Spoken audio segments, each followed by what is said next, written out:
Now we're going to touch on Quest for a Black Theology, a very interesting book that was written several years ago. And there's so much information that many of us don't have to sit down and make a video and make up anything. All we really have to do is share something that is real with our people, something that is inspiring, something that is enlightening. And this is what I would like to share with my black brothers and sisters, but especially with our black men and males, since the responsibility is really upon us, and we black men and males have to reanalyze our responsibility. We have to look at it in the true light of our God and our Christ and the black Messiah and the black revolution. This is an excerpt from Albert B. Cleage Jr. In the midst of a black revolution in which black people are struggling for power, slave Christianity no longer meets their needs. But what is slave Christianity? Slave Christianity is the Christianity that old Massa gave black people way back on the plantation. It was slave Massa that defined Jesus and showed pictures of this Jesus, their Jesus, with his flowing golden locks and his baby blue eyes. Now, the obvious absurdity of the portrait never even occurred to most black folk. There was no way in the world that the real Jesus, IYESUS, KRISTOS, could have looked like the pictures did in their Bibles, having been born in the very part of the world that was reserved for black people by the God of the Bible. The whiteness of their Jesus and so-called Israel was, and it still is, basic to slave Christianity. Old Massa taught black folk that God was primarily concerned with petty little sins. Don't fornicate, don't you smoke, don't play cards, and don't you drink.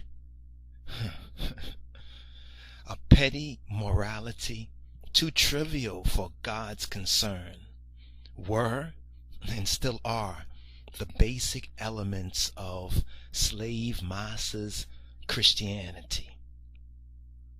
But in truth, the whole idea of true Christianity had to do with an individual kind of salvation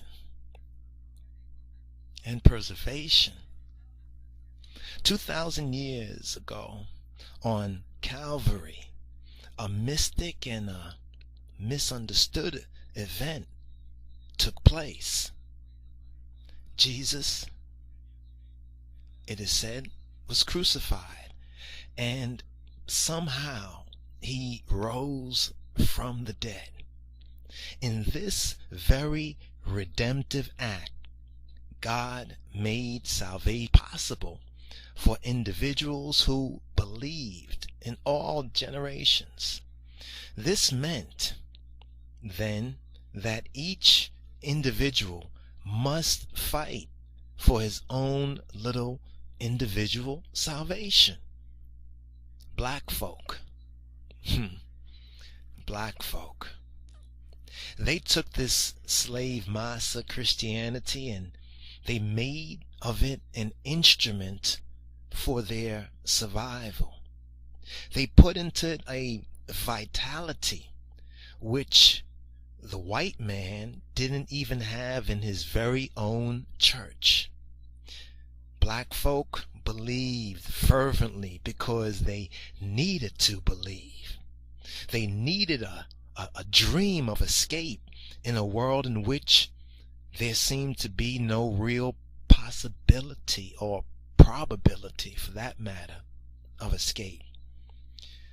They could conceive of no way in this world to end their oppression. So what did they do?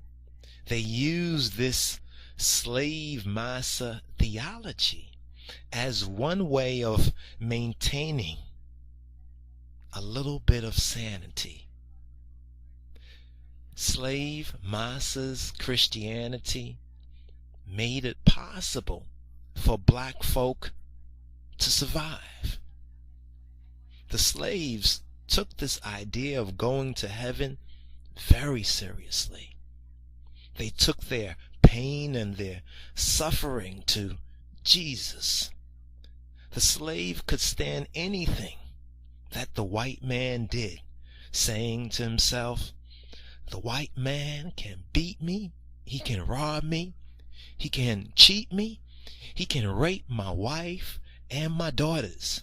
He can do anything, but I can take it all to Jesus. And I know that ultimately Jesus will triumph because through his sacrifice, God has already redeemed me. So whatever the white man does, I can and I will accept. This is why the black man went to church on Sunday and shouted with joy, running up and down the aisles in sheer ecstasy.